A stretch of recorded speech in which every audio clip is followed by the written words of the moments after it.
I do this mask probably, it's whenever I feel like I need it and I have the time. We actually have to head downstairs real quick because I have to get my face wash. So let me just go get that real quick. Hold on, sorry. I'll see you guys in a minute. I just have to go get it. Okay, it's been about 20, 30 minutes. I feel like it's good. I'm gonna go wash it off. You have to rinse with freezing cold water. At least for me, it like wakes up the skin. My favorite cleanser got discontinued. So we're all gonna be trying this Dermalogica Ultra Calming Cleanser together for the first time. Oh, this feels delightful.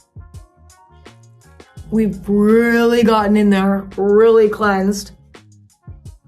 My skin looks quite good. Well, you know, we have a few things going on. I would say my skin, I've been through a journey. I've done it all. I went on Accutane. I've learned a lot about chemical exfoliants and repairing the moisture barrier. Like, I have done the work. The thing that's honestly helped me the most is getting diagnosed with PCOS and getting put on medication that has helped my body regulate hormones. We're gonna be using this little moisturizer. I got diagnosed with PCOS at the hair salon. I was sitting in the chair getting my hair washed and a woman was next to me and she turned to me and she said, "Do you have PCOS?" And I was like, I don't know. My mom has PCOS. You know, she has PCOS and endometriosis and she's had a lot of challenges. And she was like, "I think you have PCOS."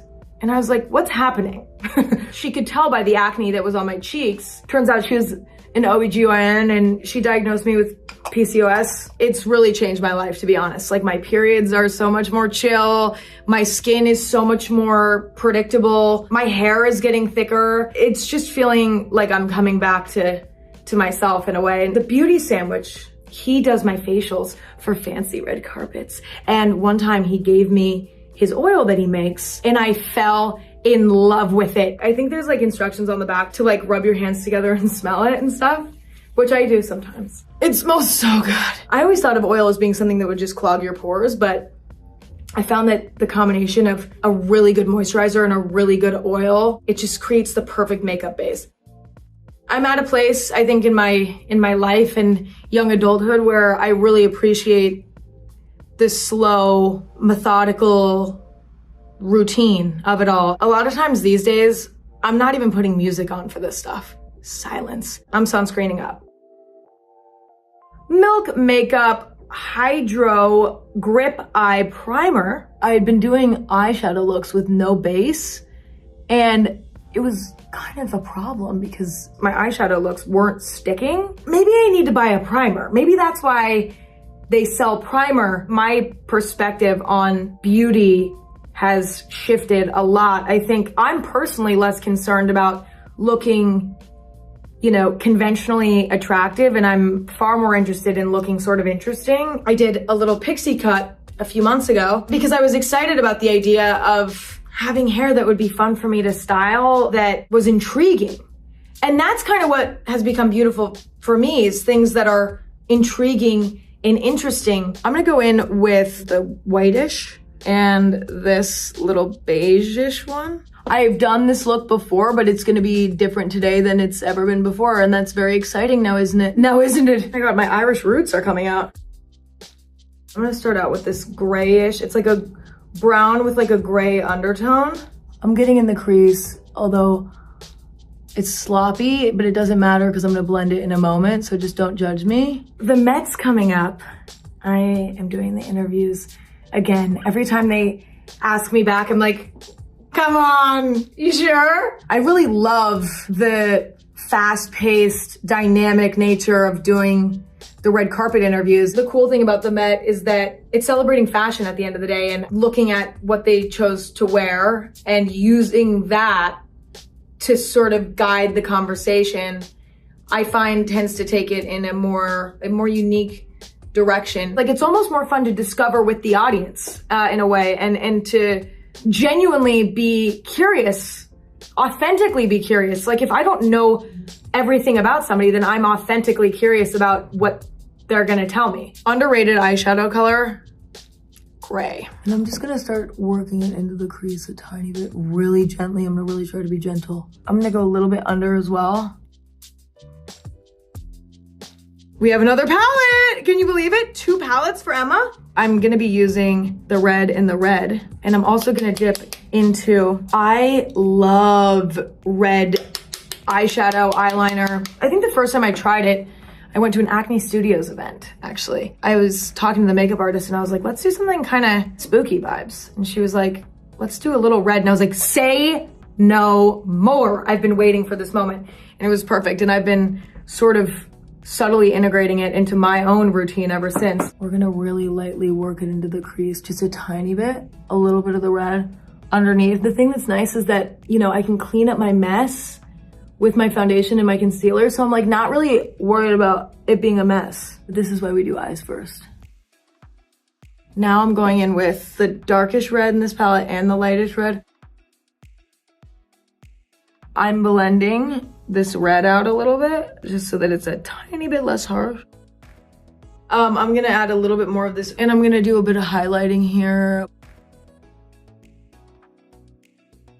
I'm gonna go back in with the gray one more time.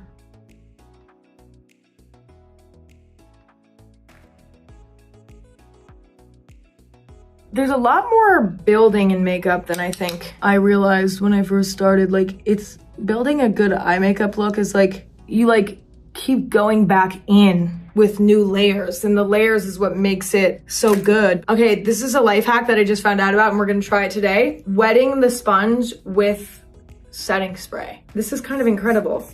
My favorite concealer of all time. I'm really in a phase of my career where I'm really like trying to have a return. Julie Ann Smith, born December 3, 1960, known professionally as Julianne Moore, is an American actress and children's author.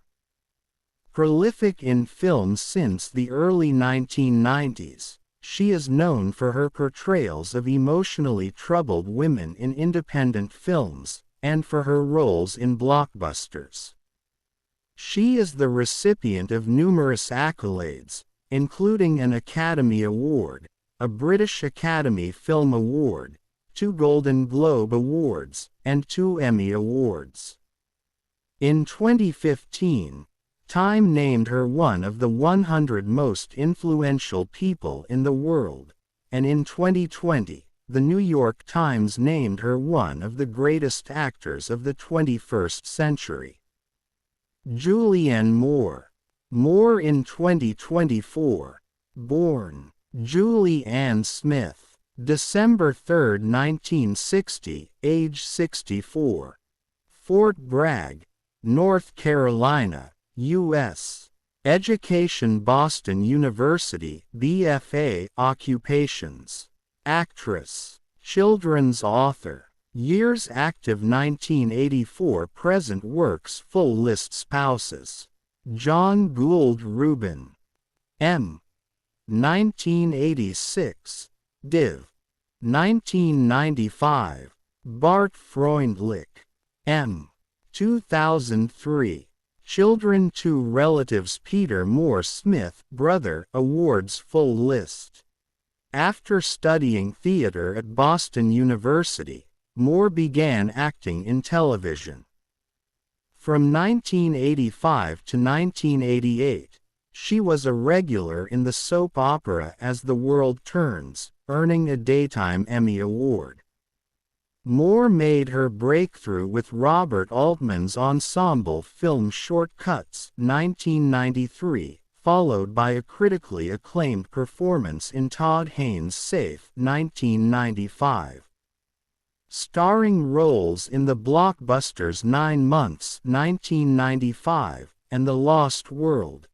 Jurassic Park, 1997, established her as a Hollywood leading lady.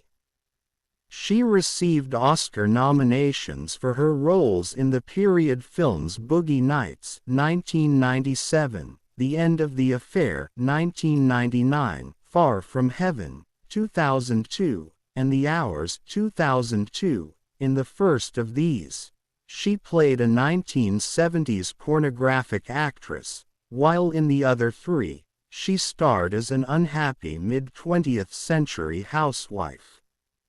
Moore's career progressed with roles in The Big Lebowski, 1998, Magnolia, 1999, Hannibal, 2001, Children of Men, 2006, A Single Man, 2009, The Kids Are All Right, 2010, Crazy, Stupid, Love, 2011, and Maps to the Stars, 2014.